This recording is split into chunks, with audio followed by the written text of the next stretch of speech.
Bueno, hola Leandro, ¿cómo estás? ¿Cómo estás, Daniel? Bien, un gusto encontrarnos acá nuevamente. Un gustazo.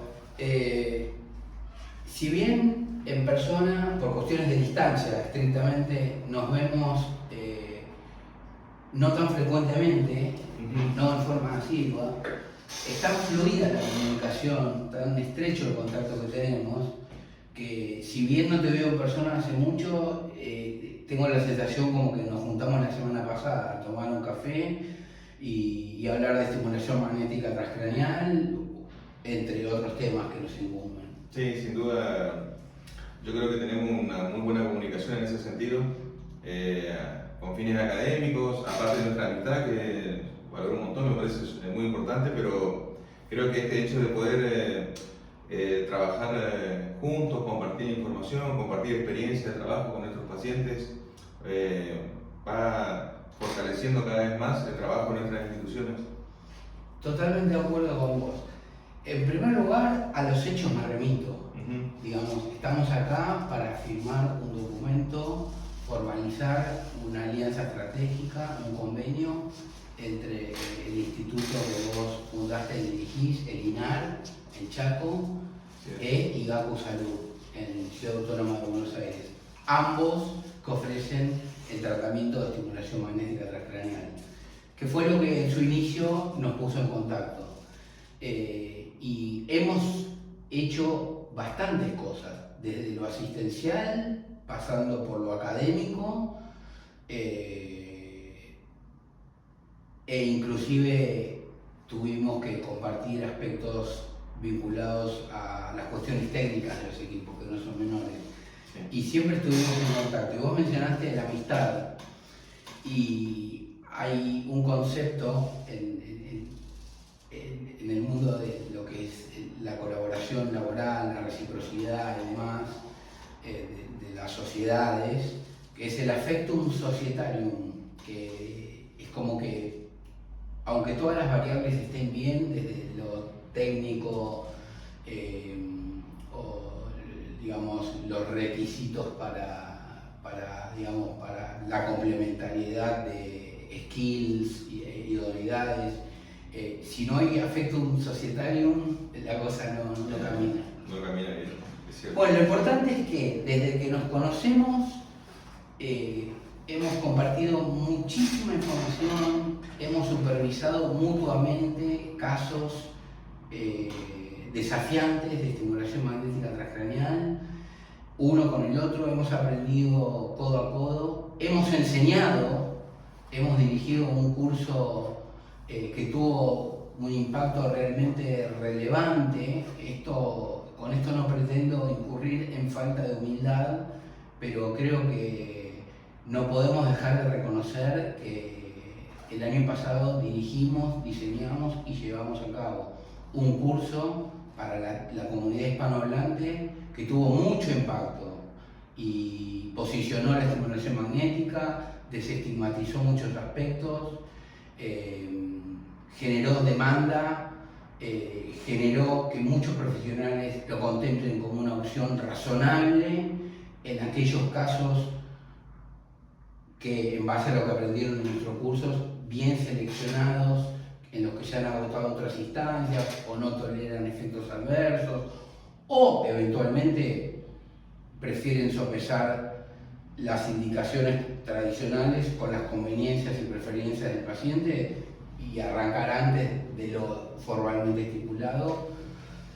Y también fue útil para mucha gente que tenía la intención, la tiene, y a muchos ya lo llevaron a cabo, de adquirir un equipo para empezar a realizar los tratamientos. Sí, yo creo que el aporte que fuimos entre ambos, logrando, no solamente en el desarrollo de los procesos de neuromodulación no invasiva que empezamos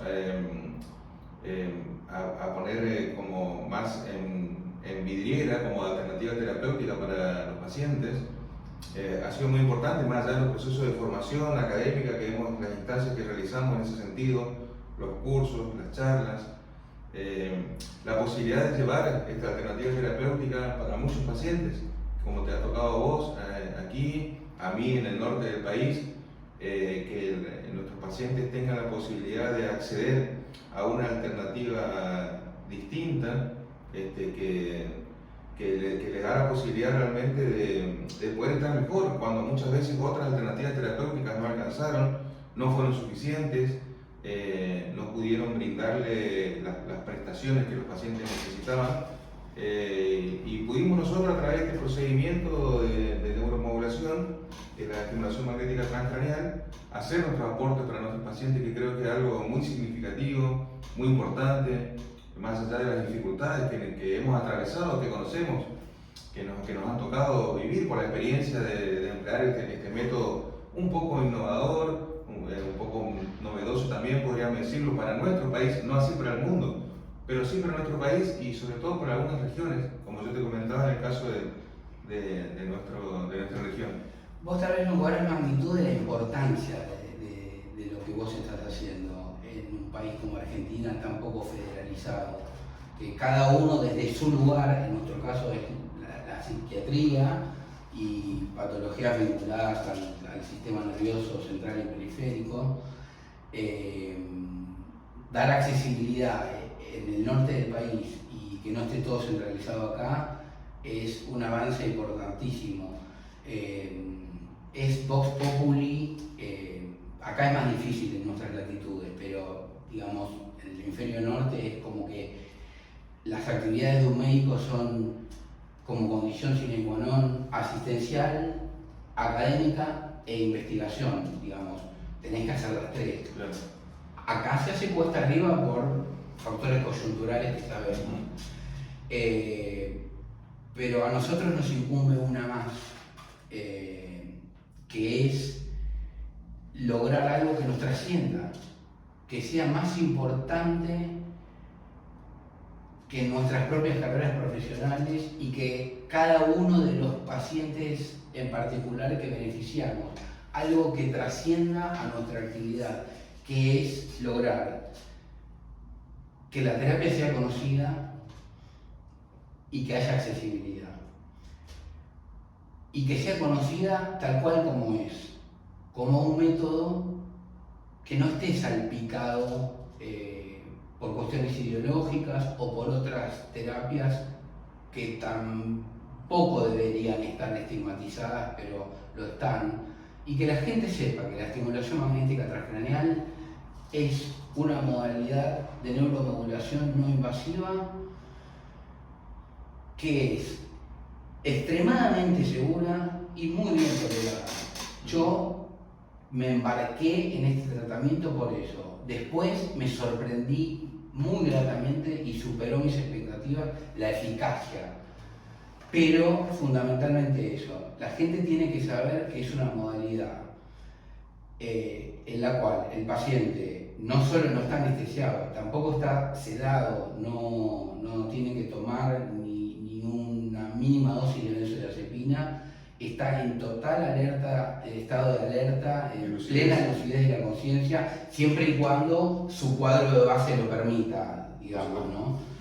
Que está despierto en interacción con el entorno, está viendo una pantalla de plasma, lo que le plazca, también es una buena oportunidad para conversar con el profesional y hacer psicoeducación, que si no es su tratante está en contacto siempre con sus demás profesionales para trabajar en equipo, Claro. Que vos y yo sabemos que no solo es la mejor, sino que es la única forma de trabajar bien, que es un método no invasivo, que no se hacen incisiones,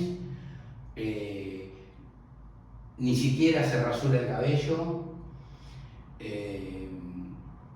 el paciente no tiene que quedar en observación después de la sesión, que generalmente son protocolos de 10, 20 o 30 sesiones, que pueden ser una por día, de lunes a viernes, 4 o 6 semanas, o acelerados, varias por día en menos semanas, que no es un invento nuestro artesanal, sino que es producto de la robusta evidencia de que esta modalidad logra los mismos efectos terapéuticos, la misma respuesta que los protocolos tradicionales de una vez por día, y más aún, la misma sustentabilidad del efecto. Sí, no nos olvidemos, Leandro, que las evaluaciones internacionales de la estimulación magnética transcranial para varias patologías, tanto de la FDA como de la Comunidad Europea, que valida totalmente este método como alternativa terapéutica, que le da mucha solidez, le da una gran impronta de grandes estudios que se hicieron alrededor del mundo. Tiene un gran peso científico que valida constantemente, digamos, este tipo de abordaje con nuestros pacientes. Es decir, es un método seguro y validado por la comunidad científica, con gran apoyo de las comunidades internacionales que avalan este tipo de tratamientos. Fundamental lo que remarcás del marco regulatorio y me voy a permitir hacer una acotación. Por un lado, tiene indicaciones formalmente aprobadas por la FDA, la EMEA y las entidades regulatorias de Japón y países de alto nivel de vigilancia. La FDA tiene como indicaciones aprobadas desde el 2008 el caballo de batalla en la depresión, después trastorno obsesivo compulsivo, cesación del tabaquismo, últimamente depresión comórbida con ansiedad, migraña en agudos, que son dispositivos más portátiles porque por el tamaño del equipo no lo podés andar llevando en todos lados a ver cuándo tenés esa explosión neurovascular.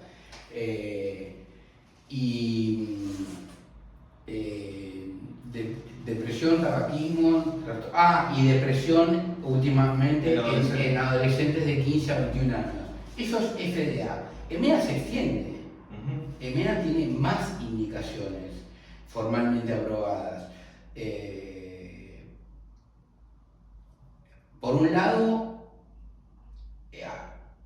muchas están vinculadas al uso problemático de sustancias. No vamos a entrar en la disquisición qué es problemático o no. A las adicciones, ya sea a sustancias o conductas compulsivas con objetos, conductas como la ludopatía, la PlayStation, las drogas, el alcohol, la cocaína, el tabaco. Está aprobada formalmente para tabaquismo en la FDA, pero sabemos que en líneas generales, digamos, en esto hay consenso. Yo no soy muy partidario de hacer una correlación lineal entre lo neurobiológico, los mecanismos de acción y los efectos, de forma totalmente lineal. Pero sabemos que la indicación para el tabaquismo es para la cesación, para el craving, para cuando ya discontinuó. Y la abstinencia, la necesidad imperiosa de conseguir la sustancia, la necesidad de usarla no para experimentar placer, sino para aliviar un malestar. En términos neurobiológicos, teniendo en cuenta el circuito de la recompensa, digamos, la vía del área tegmental ventral del núcleo accumbens, es similar en todas, digamos. Es lo mismo para la nicotina que para el casino, la PlayStation o la cocaína. Y, otro tipo de hecho, los primeros estudios de cocaína fueron en 2015, si uno va a ver. Y además de las indicaciones formalmente aprobadas por las entidades regulatorias en territorios de alto nivel de vigilancia, también hay indicaciones que, si bien no tienen el clearance formal, cuentan con una evidencia tan robusta y contundente. Si ustedes van a PubMed a buscarlas, van a encontrarse con una enorme cantidad de estudios, sean ensayos controlados randomizados, doble ciego, comparado con placebo, o con un comparador activo, metodológicamente muy bien diseñados, cuyos autores son líderes de opinión a nivel mundial, que provienen de centros médicos o universidades de las más prestigiosas del mundo, publicados en journals realizados por pares de muy alto impacto, sometidos a rigor estadístico, con una casuística importante y no tienen el clearance formal aún. Pero es importantísimo remarcar la utilidad de la estimulación magnética transcraneal, más allá de las indicaciones formalmente aprobadas, para condiciones como rehabilitación post-ACV, dolor neuropático, autismo, trastorno por déficit de atención e hiperactividad, Parkinson. Síntomas de la enfermedad de Parkinson, fundamentalmente disquinesias por levodopa y freezing de la marcha, también deterioro cognitivo y demencias. Si ustedes van a buscar, van a encontrar evidencia robusta. Y un sinfín de otras patologías neuropsiquiátricas que también están en desarrollo constante y en evaluación. Pero algunas uno va a buscar y se encuentra, por ejemplo, a mí me han derivado casos de, lo más raro fue de tartamudez. Pero, por ejemplo, afasia logopénica primaria, no por stroke. Uno va a. O freezing de la marcha por parálisis supranuclear progresiva, por ejemplo. Uno va a los motores de búsqueda serios y ahí por ahí encuentra 4 o 5 estudios y uno es un reporte de 6 casos. Y bueno, y trata de, por ejemplo, pensar, ¿y qué sería la tartamudez? Una analogía del freezing de la marcha. O sea, se planifica todo bien a nivel central, pero algo pasa entre la planificación y la ejecución de ya sea la marcha o la articulación de la dirección. La motricidad, la motricidad del lenguaje. Claro. Entonces, ¿qué hacemos? El mismo lo abordamos de la misma forma. En esos casos uno no puede andar informándole a la gente que es de gran utilidad para eso, pero para autismo, demencia, tinnitus, síntomas negativos de la esquizofrenia hace muchísimo, y ahora síntomas positivos, delirios crónicos. Sí. Es más, también hay avances en algunas alucinaciones auditivas. Alucinaciones auditivas, también. lo sé. No, obviamente no un paciente agitado que está escuchando la voz del diablo de comando, que son delirios más crónicos, que tienen la posibilidad de estar en el contexto que implica una sesión de 37 minutos, 40 minutos sentado en una posición fija, no en un caso de la agitación. La agitación psicomotriz, no, por supuesto. Lo que es importante también mencionar es que, como en muchas otras esferas, estamos en un punto bisagra, en un cambio de paradigma. Esto me lo recordé porque vos mencionamos esquizofrenia. Estamos en un cambio de 2 paradigmas importantísimos. Cuando estudiamos medicina nosotros, hay varios paradigmas que cambiaron. O sea, en el cerebro no había proliferación celular, solo en el tracto gastrointestinal, las células germinales. Las neuronas que morían no se recuperaban después jamás. Que nos recibimos, nos enteramos que en algunas zonas, de hecho, hasta hay cambios volumétricos. Claro. Bueno, pero a lo que iba, en lo que incumbe a la estimulación magnética transcraneal, estamos en una bisagra, en un momento donde hay un cambio de 2 paradigmas. Uno, el del localizacionismo, que estudiamos nosotros, que tenemos ya 50 años, y estudiamos hace 25 o 30 años, donde era una estructura, una función. Y hoy se está hablando de conectividad, no localizacionismo. Hoy no es que voy a modular una estructura, voy a modular un circuito. Voy a encontrar la estructura que forma parte del circuito como que es la puerta de entrada, pero va a generar cambios a distancia aún donde no llega el impulso magnético. Y que se aclare que no es eléctrico, es magnético el impulso que recibe el paciente. Sí. Y el otro cambio de paradigma, ese es uno, digamos, el de la conectividad, con el advenimiento de la tractografía y demás. Y obviamente no podemos, si bien a los manuales estadísticos y diagnósticos les podemos hacer unas cuentas críticas, de hecho se las hacemos, también tenemos que reconocer que de algo nos han servido. Sin duda que sí. Nos han servido. Nos han orientado muchísimo. Nos permitieron, por ahí no hablar de peras y manzanas, comunicarnos entre distintos grupos, tener una jerga en común. Pero uno no puede correlacionar desde el punto de vista de la correlación biológico-clínica un circuito con un síndrome completamente configurado del DSM que cumpla todos los criterios de depresión, por ejemplo. Eso es imposible. Algún día no sé si se logrará, pero hoy es impensable. Sí se puede correlacionar un circuito con una dimensión, con uno de los síntomas. Por ejemplo, la esfera de la voluntad, la tristeza, la anedonia, los síntomas neurovegetativos. De manera tal que ya empezamos a hablar de que migramos del localizacionismo a la conectividad y de la sindromología a una concepción más dimensional.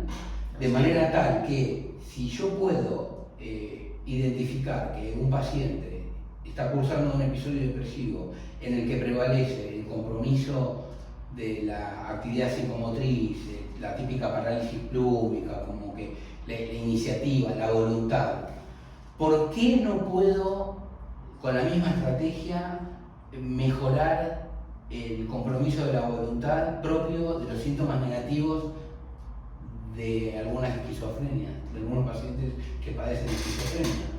Esos son dos parámetros que están...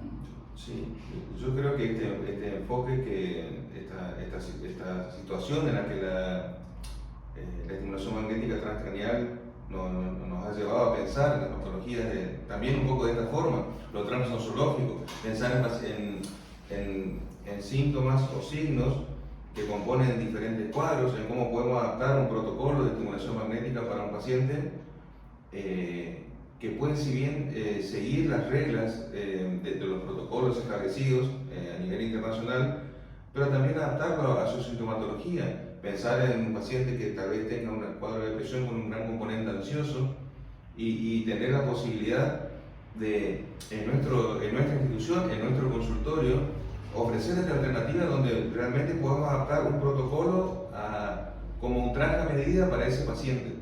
Yo creo que eso también es algo que se está trabajando mucho en la estimulación magnética transcranial. Creo que es un poco también la visión que deberíamos tener acerca de cómo abordar y no simplemente dar podríamos decir, un enlatado de protocolo para un paciente que venga preestablecido, sino pensarlo a ese paciente como un sufriente, digamos, que tiene diferentes síntomas más allá de su síndrome principal. Yo creo que muchas veces nos ha ocurrido eso, de cómo vamos pensando y cómo vamos actuando con la estimulación magnética transcranial, lo cual a mí me parece muy interesante porque en la psiquiatría nuestras herramientas siempre estuvieron limitadas al impacto que podríamos tener en el paciente a través de un proceso psicoterapéutico o de la farmacología, de la química. Y hoy en día, este es para mí otro paradigma también en el que estamos posicionados, en donde tenemos a disposición una nueva alternativa terapéutica que viene de la mano de la física, que también es un cambio rotundo en nuestra posición como terapeutas, porque no lo teníamos hasta hace muy pocos años. Pensar en ofrecerle una alternativa que viene de la mano de la física, de otro principio terapéutico en psiquiatría, en salud mental, era imposible. No lo podíamos hacer, no lo teníamos a mano. Hoy en día lo podemos realmente hacer. Teníamos a mano uno desde 1930. Es muy importante lo que estamos planteando. Pero que es muy eficaz, sí. Es muy eficaz. Yo creo que es probablemente el abordaje no invasivo más eficaz de toda la medicina, junto con la cardioversión por ahí, sí. Que es la terapia electroconvulsiva en casos bien seleccionados. Electricidad. Estamos hablando de electricidad. Para catatonía, sí. Depresión gravísima con ideación suicida, manía aguda, igual también lo ponen en el trastorno esquizoafectivo, que hay gente que pone en tela de juicio su existencia, ¿no? Como no psiquiatría. Pero ¿qué pasa? Dijiste tantas cosas tan importantes que me dan disparadores. Voy a tratar, me encanta cuando un encuentro deja más preguntas que respuestas. Por un lado, lo que vos mencionaste que hacemos en nuestros consultorios, que es artesanía, vale aclarar que también lo hacen en el Massachusetts General Hospital y en Emory, Atlanta y en Houston, Texas. Eso es uno de los temas a nivel mundial de la estimulación magnética transcraneal, la heterogeneidad de protocolos. No nos pasa que a veces nos derivan un paciente, lo evaluamos, es el primer paso, la correcta selección, como en todo, la correcta selección del paciente candidato, que no tenga contraindicaciones, que serían implantes metálicos como cocleares, de estimulación cerebral profunda, clips aneurismáticos. Por ahí los coils endovasculares, algunos son no ferromagnéticos y compatibles. Nada que esté a menos de 30 centímetros, ningún implante de metálico o de generador de pulso o de marcapasos que esté cercano. Si está más de 30 centímetros, las directrices y lineamientos no lo contraindican. Y después otra más que hay que tener en cuenta, que es como el cuco, pero hay que digamos, mitigarlo un poco y ponerlo en el lugar que le merece, que es lo peor que podría pasar, es una convulsión durante la sesión. No desarrollo de epilepsia, no al otro día, no bajar el umbral convulsivo, es una convulsión. En líneas generales, en función de, hacer un estudio en base a muchos estudios, la prevalencia es de 1 cada 30.000 sesiones, 1 cada 1.000 pacientes. Entonces, pensémoslo de esta forma. Le estamos teniendo miedo a una manifestación física, a una convulsión, que podría pasar 1 de cada 30.000, cuando otra terapia, que en Inglaterra, España, Estados Unidos es de segunda elección, implica per se como mecanismo desencadenar una convulsión. ¿Por qué le tenemos tanto miedo a que tengamos 1 en cada 30.000? Creo que el impacto social que tiene también, como decía, como el cuco de la terapia electroconvulsiva, hace que también haya una visión también salpicada de lo que representa la posibilidad de la convulsión de un paciente. Claramente en Argentina el posicionamiento del TMS está siendo mucho más complejo que en el resto del mundo. En Brasil lo tiene el hospital público, el Hospital Las Clínicas de San Pablo ya tiene. En México tienen infinidad en los hospitales públicos.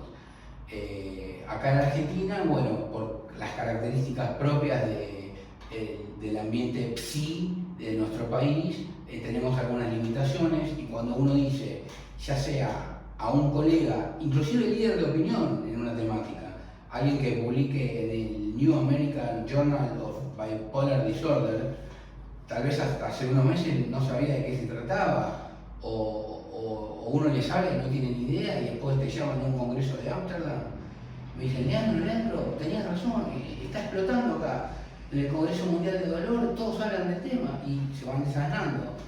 Pero sea un profesional, sea el auditor de una cobertura de salud, ya sea obra social o prepaga, o la población general, la frasecita estimulación magnética transcraneal en nuestro país, así aislada, y puede dar a pensar algo marginal, clandestino, experimental, en un sótano, y no tiene nada que ver. En Estados Unidos cada 20 cuadras hay un equipo. En Japón hay una estación de subterráneo que desemboca en un edificio de 70 pisos con cientos de equipos para que los pacientes vayan a la estación, hagan su tratamiento y vuelvan.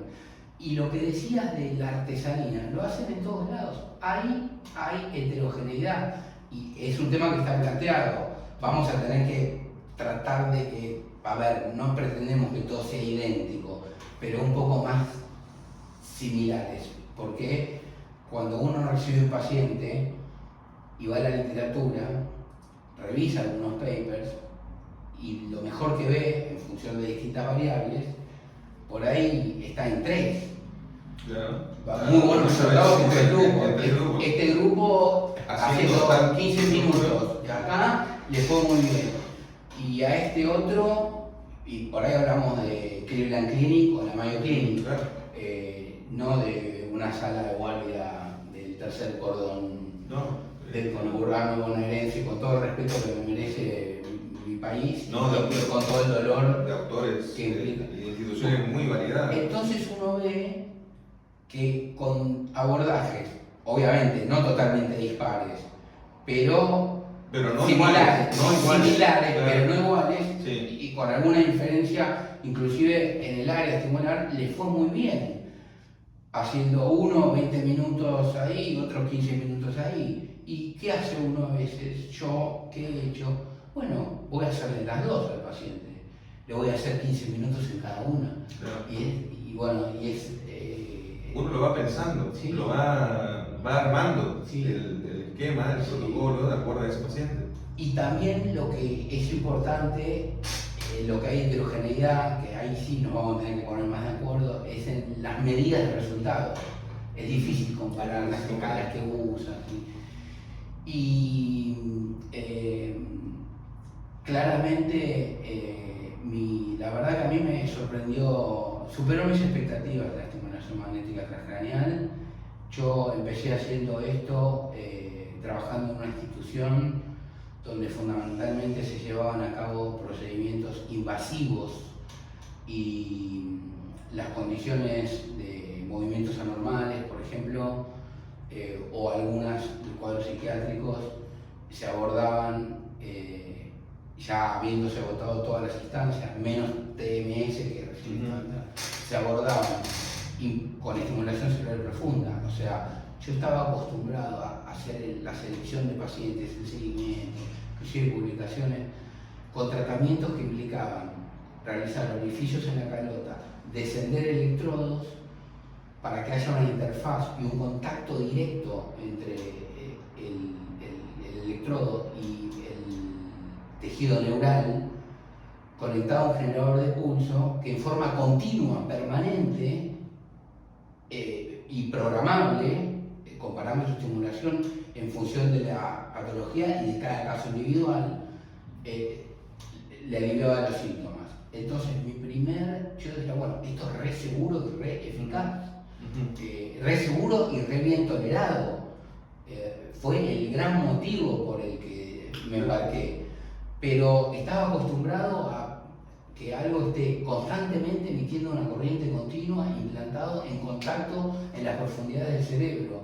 Y lo comparaba con que venga 20 días, 30 minutos, a hacerle algo desde afuera, con una profundidad de impulso de 2,3 centímetros, 2,5, y no le ponía muchas fichas a la eficacia.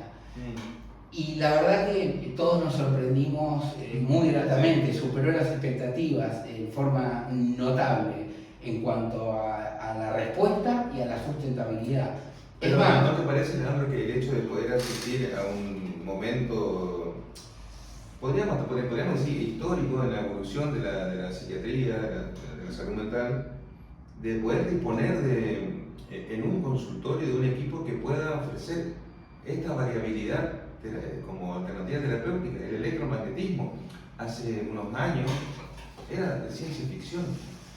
Los avances científicos que estamos teniendo en el campo de la física me parecen muy interesantes, y que estén a nuestra disposición y a la disposición de los pacientes hace que estemos en un momento histórico para mí muy importante, porque produce un replanteo en el pensamiento del psiquiatra convencional.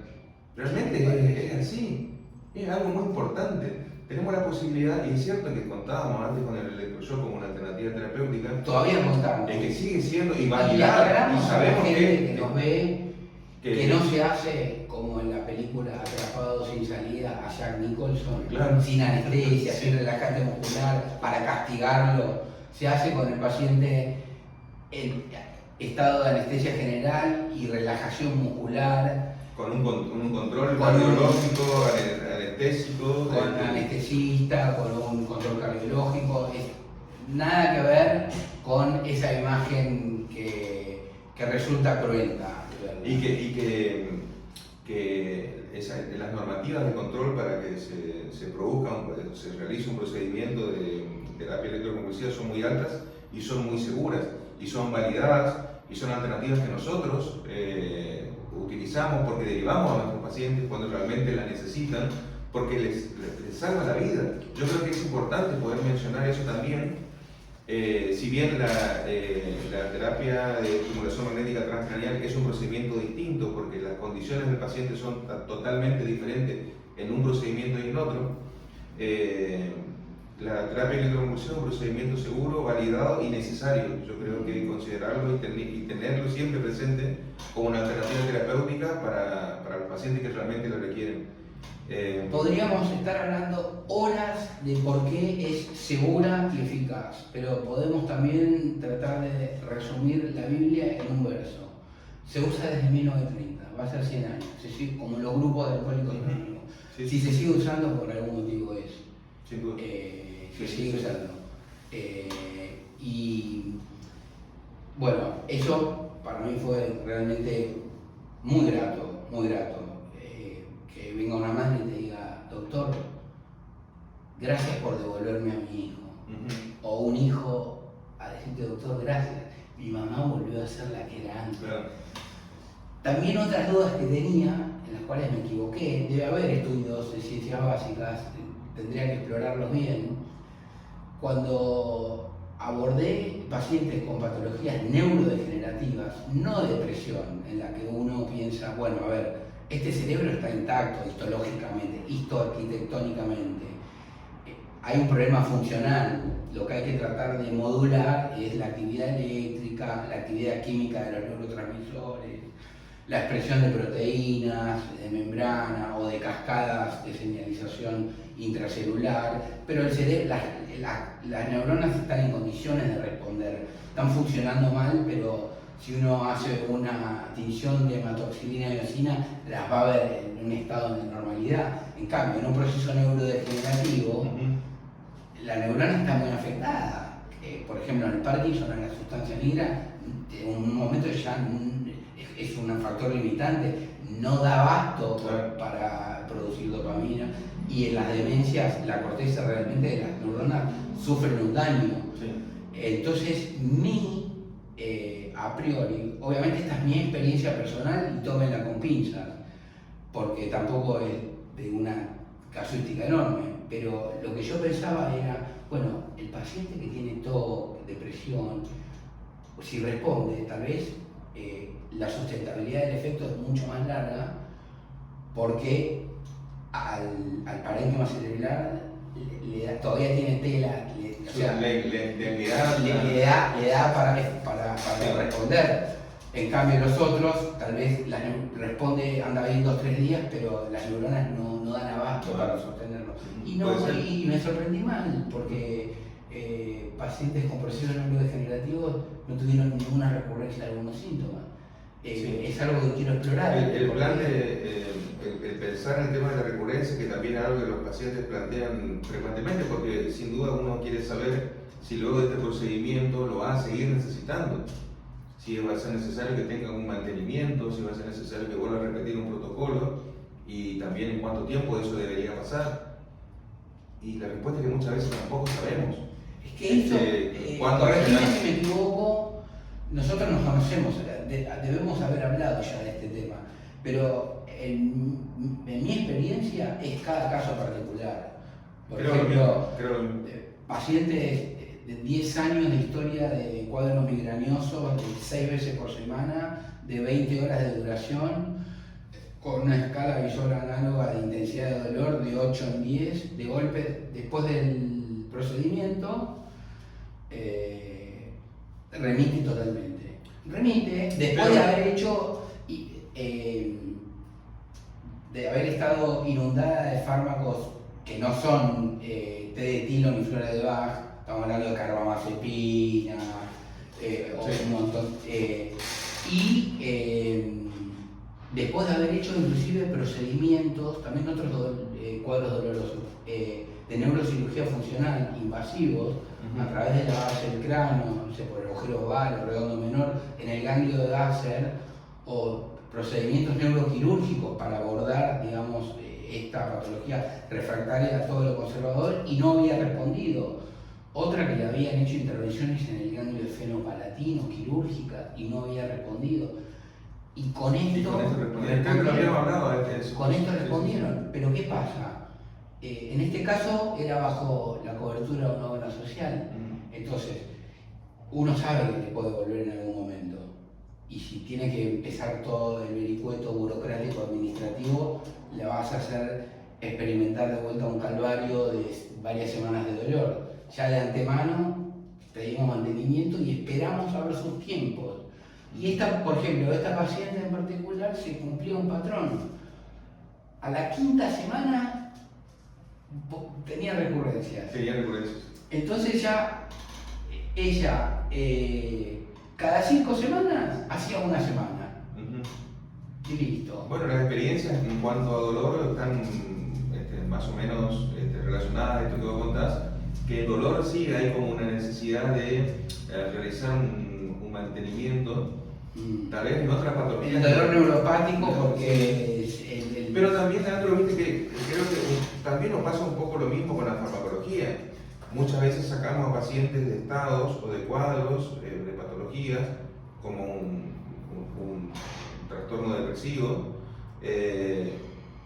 y el paciente abandona la medicación y tampoco sabemos cuándo puede ser que vuelva a ocurrir una recidiva y si va a ser necesario luego de salir de ese periodo en donde el paciente se encuentra de alta, podríamos decir, no sabemos cuándo puede reaparecer esos síntomas y es algo que vamos construyendo en la línea histórica de ese paciente para después saber realmente cómo responde a los procesos de discontinuación farmacológica. Tal vez lo mismo se aplica para la estimulación magnética transcranial. Muchas veces no sabemos. Y hay un punto que me parece muy importante plantear, que la estimulación magnética transcranial no es opuesta a la farmacología, porque no lo mencionamos explícitamente, pero sí me parece válido transmitir a las personas que pueden realizar su tratamiento farmacológico y su proceso de estimulación son magnética. Totalmente complementarios. Si hay alguien que lo conecta, debe ser a alguna empresa que se dedica a manufacturar y comercializar psicofármacos, porque lo puede llegar a ver como una competencia, pero es complementario. Es complementario. Pero también quiero hacer una aclaración. Cuando nosotros abordamos a un paciente con una condición, un padecimiento, digamos, empecemos a hablar en términos estigmatizantes, con una patología, enfermedad mental, con psicofármacos, la idea es que llegar a biofase, al sitio de acción en el cerebro, según lo que estudiamos, los mecanismos de acción, la molécula ejerce su mecanismo de acción y un cambio a nivel central en estructuras definidas a nivel molecular. Cantidades pequeñas. Para lograr esa cantidad a nivel central en biofase donde tiene que actuar, el fármaco tiene que circular por todo el organismo. O sea, hay que darle una cantidad total necesaria para que un poco llegue a una estructura puntual. Al blanco, podríamos decir, que estamos buscando. Para decirlo burdamente, hay que inundar el organismo de un fármaco que pasa por hígado, páncreas, piel, todo, para que actúe en un lugar. Con TMS vamos directamente al lugar. Digamos, si yo fuera mujer y estuviera embarazada, yo sé que ahora el mito ese del cuco de los fármacos en el porperio y la lactancia, digamos, se está viendo de otra forma y se está sopesando, digamos, realmente qué es más grave para la madre y el niño. Claro. 150 miligramos de sertralina o una mamá deprimida. Obviamente que hay casos puntuales, fármacos muy teratogénicos y periodos de la gestación, las primeras 12 semanas. Pero aparte de eso, ya el cupo del uso de fármacos en el embarazo digamos, está cambiando también eso, afortunadamente. Pero me parece mucho más piola si a una paciente todavía tiene temerosidad, decir, bueno, mira, no va a circular por no va a pasar por placenta, ni por el tórax, ni el corazón, nada. Solamente el tratamiento va a ser en la zona donde supuestamente desde el punto de vista químico, porque después hay un correlato psicológico, vincular, interpersonal, social, cultural, religioso. Pero bueno, este es un abordaje biológico. Desde el punto de vista biológico, vamos a ir directamente a donde hay que modular. No vamos a inundarte el cuerpo. Claro, no te voy a dar con un perdigón, una 14, un cartucho. Voy a dar con un mouse en blanco. Claro. Digamos, ni te voy a tirar una granada a ver, si le pego a donde. Es así, es directamente. Sí. Y también el tema de cómo está el prospecto de TMS, digamos, estipula que está indicado cuándo, formalmente. Obvio que no se cumple ni en Estados Unidos.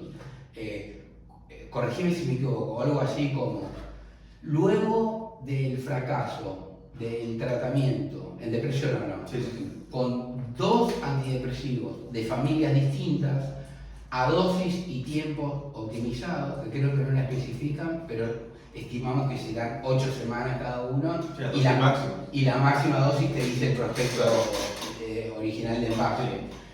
Con estrategias de combinación, de potenciación, que comenté. Ahí está, ahí es, digamos, en esa instancia, como fracasó eso, digamos, es una opción, digamos, que está formalmente contemplada. La realidad es que, inclusive en Estados Unidos, en los insurance, el Medicaid, Medicare, esperan, como es oneroso, y no sé si habrá también influencia de otras industrias, otros sectores, esperan mucho más, como pasa acá con muchas instancias. Esperan que hayas tenido un par de intentos de suicidio, 2 internaciones, que vengas peleándola 10 años, bueno, ahora te lo cubro. Claro. Y se puede empezar antes. De hecho, por ejemplo, yo te digo a vos como amigo, Daniel, si yo alguna vez llegase a tener un brote psicótico, voy a dejarlo, ahora que firmamos el convenio, voy a dejar también por escrito. Mi tratante va a ser Daniel, y directamente arrancás con clozapina. No esperás 10 años. Claro. No esperás 10 años. Arrancás con, no me importa hacer los chequeos, arrancás con eso, no me vas a dejar 10 años para deteriorarme. Bueno, progresión de tu deterioro, ¿no? O los pacientes con Parkinson, que, bueno, una enfermedad que tuvo 2 grandes hitos en su evolución. Uno lo ven bien en la película Despertares con Robert De Niro y Robin Williams, la levodopa, que es mágico al principio. Claro. Es mágico, pero después de un tiempo también deja de hacer efecto y empieza a dar efectos adversos. Disquinesia de pico 2, y fin de 2, y fenómenos o no. Y ahí recién, después de unos años, se contempla la estimulación cerebral profunda. Hoy, como está en debate, como está el debate de lo de la clozapina, de por qué esperar tanto, ¿por qué esperar tanto para hacer este tratamiento? ¿Por qué tienen que transitar una vida que sea un calvario, un martirio, para acceder a la... Pero ahí como vos ¿por qué no podés empezar? Podés empezar con TMS y podés no tomar medicación. Tal vez por una cuestión, como vos mencionabas, económica. La lista de lo económico tiene que ver, porque yo, si lo pudiera costear, elegiría probablemente estimulación magnética transcraniana como primera alternativa terapéutica. Obviamente, antes que nada. ¿Por qué no lo podría elegir primero? Bueno, pero las financiadoras de salud cometen una torpeza que hasta las perjudica a ellas mismas. Digamos, si hicieran una proyección a largo plazo y aprobaran instancias de tratamiento en forma más pronta, terminarían ahorrando mucho más dinero en internaciones, en reproches judiciales, en peregrinajes por tribunales. Pero van viendo la caja del día a día, no piensan de 10 años. Si lo hago con esto, por ahí he visto 3 internaciones que terminan siendo más costosas. Sobre todo teniendo en cuenta los costos que muchas veces representan a nivel país de horarios no laborales de pacientes depresivos que no pueden cumplir con sus actividades. Hay un costo, no solamente de las personas que padecen la depresión, sino también en lo económico, que impacta de una manera muy importante. La depresión es una enfermedad muy frecuente que tiene un gran impacto socioeconómico. Sí, y bueno, también la financiadora de salud, si por ejemplo es un paciente con cobertura total o parcial, tendría que tener en cuenta, por ejemplo, que tampoco una quetiapina 400 XR vale 2.000 pesos. Por supuesto. O sea, todos los meses durante años, tampoco, no, o sea, es oneroso también si lo proyecta, pero van en el día a día, digamos, en el capital de trabajo. Lo que es una opción empezar de primera.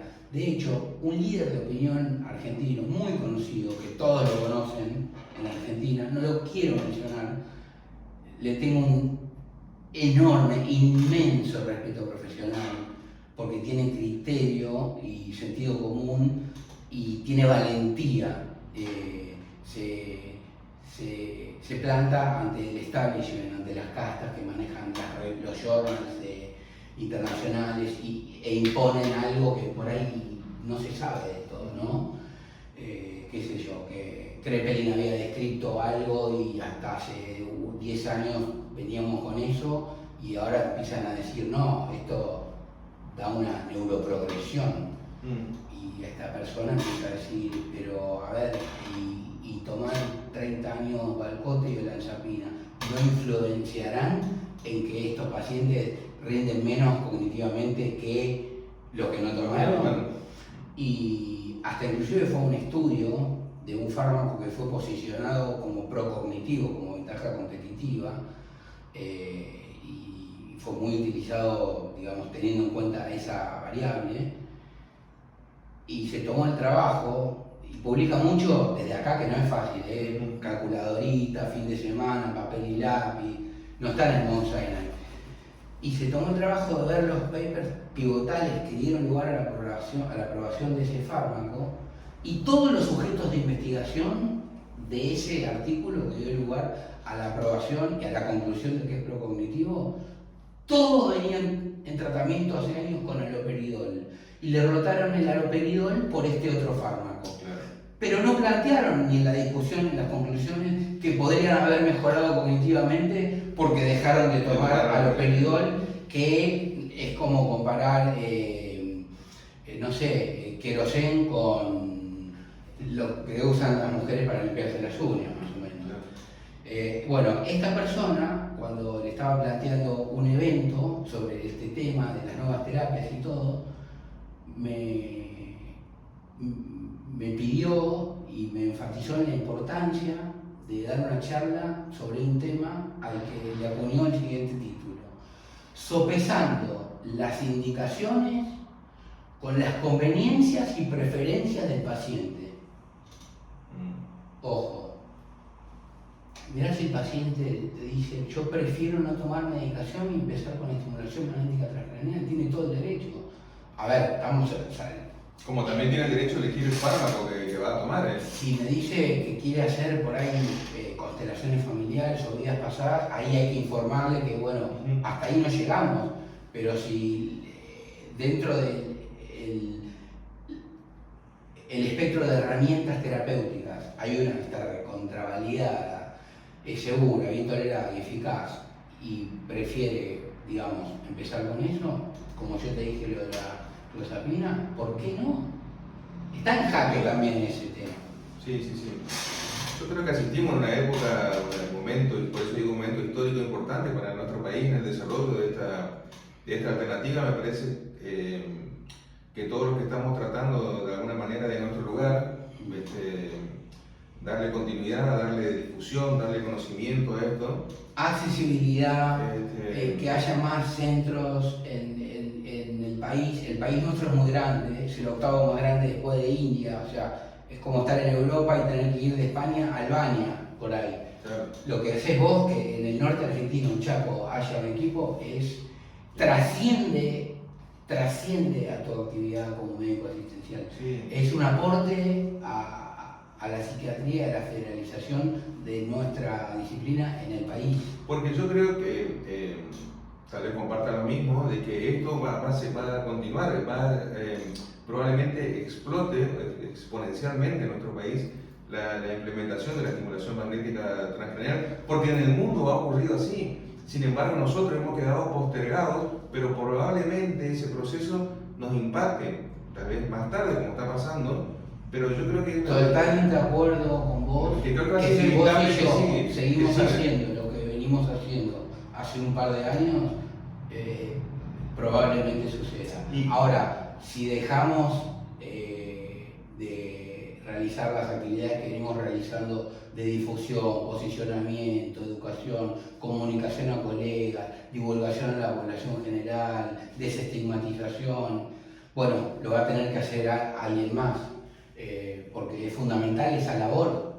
Totalmente de acuerdo, Leandro. Yo creo que así como ha pasado, que yo, bueno, podemos aprovechar este espacio para compartir, cuando yo me inicié en el desarrollo y en la aplicación de estimulación magnética, tu colaboración totalmente desinteresada, yo creo que con el afán de enseñar, pero de enseñar desde ese lugar totalmente desinteresado, porque fue así como te he conocido. No, era muy interesado, tenía un interés clarísimo. Pero desinteresado en el sentido de no mezquinar, porque yo creo que, a ver, si nos quedamos en nuestro lugar... Yo estaba feliz.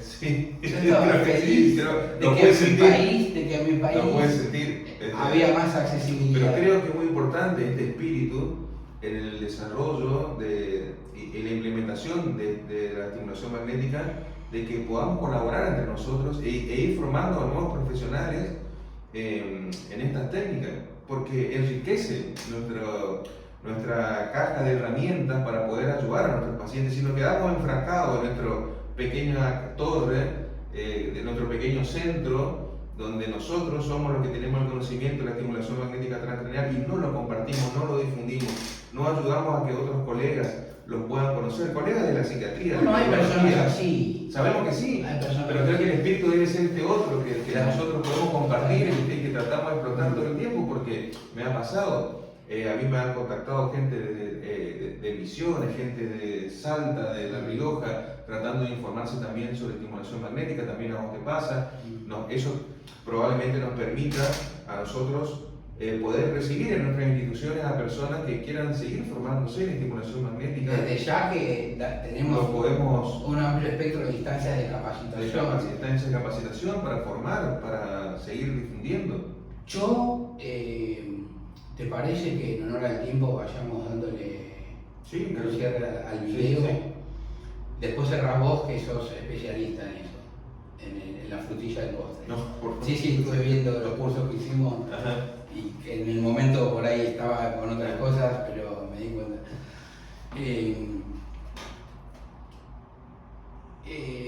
Uno de mis objetivos como profesional, desde mi lugar, que es la psiquiatría, es hacer algo que trascienda a mi actividad durante mi ciclo vital, digamos. Dejar algo que sume a la psiquiatría en mi querido país, en Argentina.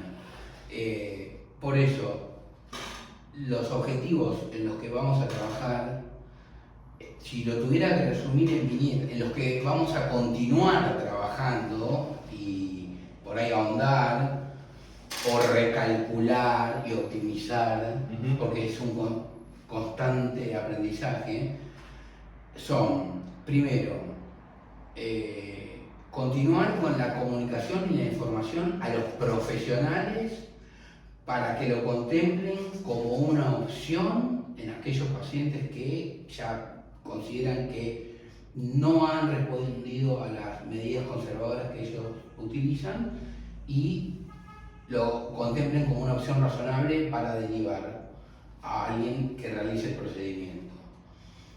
Otra, fomentar que más gente se involucre con la práctica del procedimiento y que la gente no tenga que venir, como sucede acá, desde 2.000 kilómetros a un hotel 2-3 semanas acompañado por alguien con un tema logístico tremendo y que se federalice y haya más accesibilidad a lo largo y a lo ancho de nuestro país. Y si cada uno en su disciplina hiciera eso, terminaremos siendo un país federal. Totalmente. Nosotros lo hacemos en lo que nos incumbe. Así es. Y desestigmatizar totalmente también, así como informar a la población, a la comunidad de profesionales, divulgar en la población general con un lenguaje más llano para que también la gente lo conozca, más allá de los profesionales, en los congresos, en las charlas, en los cursos. Y todo esto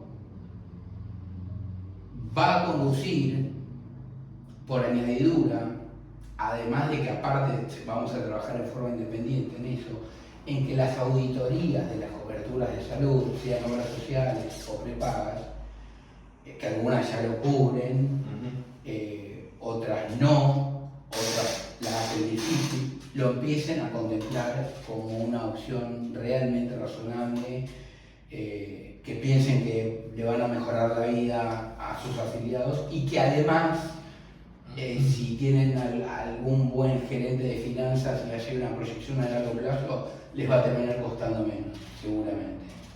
Esperemos que así sea. Y la gente tenga más accesibilidad. Totalmente, Leandro, yo creo que eso... Porque está el que puede pagar holgadamente, está el que la familia hace una vaquita y un esfuerzo porque de golpe el padre no se le mueve la mitad del cuerpo y perdió el habla, y está el que no puede acceder. Así es. Así que bueno, están invitados a entrenarse, a hacer rotaciones, a consultarnos. Me parece que sería importante que digas unas palabras sobre el Instituto INAR, que es una perla en el norte de Argentina. Bueno, yo, como vos decías, sin duda que nuestro espíritu es el de poder seguir contribuyendo al crecimiento de la estimulación magnética transcranial, del desarrollo de esta alternativa terapéutica. Creo que este convenio que vamos a firmar, que simplemente viene como a dejar por escrito la forma de trabajo que venimos realizando desde hace mucho tiempo. Como los hábitos y costumbres que al final terminan siendo una ley. Claro. O como la palabra internet, que al final la Real Academia dijo, bueno, pongámosla porque ya la usan. Pero que también es necesario, Leandro, que podamos estar unidos los quienes realizamos estimulación magnética transcranial y compartir. La ciencia no puede crecer si no se comparte la información, si entre todos mancomunadamente nos ayudamos. Es la única forma. Más hoy en día. Y necesitamos experiencia en nuestro país porque tenemos muy poca evidencia y pocos trabajos científicos tal vez publicados. No, nadie solo ha hecho grandes logros. Siempre hay un abordaje integral y un abordaje interdisciplinario o de colaboración de equipo. Nunca ningún científico ni ningún emprendedor hizo nada solo. Por ahí, en los inicios de la ciencia. Es el que levanta la copa, hay uno que pone. Sí. Pero eso siempre es en equipo. Por eso creo que este tipo de encuentros y seguir por este camino, por este sendero, digamos, en el que la vida nos ha puesto, debe continuar. Creo que será una buena aventura a nivel personal, a nivel profesional, de forma individual y también para ambos. Creo que lo vamos a fortalecer con este tipo de trabajo, así que yo creo que, como vos mencionabas, tanto en el INAR como en IGACU están abiertas las puertas para las personas que quieran formarse. Tenemos instancias de capacitación, instancias de formación para profesionales y también las charlas que hemos ido dando y que vamos a seguir haciendo. Ante cualquier inquietud, pregunta, consulta, nos pueden contactar, buscar IGACU, INAR, ya sea sobre si tienen algún familiar con alguna condición y quieren saber si podría beneficiarse o no, o si es un profesional que quiere incurrir en el tema, ya sea para contemplarlo como indicación o como para empezar a llevar a cabo el procedimiento y adquirir el equipamiento necesario. Pueden contar con nosotros plenamente. Acá nosotros trabajamos en forma interdisciplinaria, los pacientes son, abordados con un trato muy personalizado. Siempre nos planteamos de que no perder eso, de que es fundamental, es parte del de la instancia terapéutica. Sí. Hacemos escalas de evaluación, Sí. pre, intermedio y post. Y bueno, y para que quede claro, si bien es un abordaje biológico, yo lo conozco a Daniel y él me conoce a mí, y creo que la gente que nos conoce bien sabe que nosotros no tratamos cerebros, tratamos personas. Personas. ¿Mm? Sobre todo personas. Sí, En primer lugar, una persona. en primer lugar. Sí, Y su familia la tenemos muy en cuenta también, sin duda. sin duda. Bueno, Bueno, un gusto por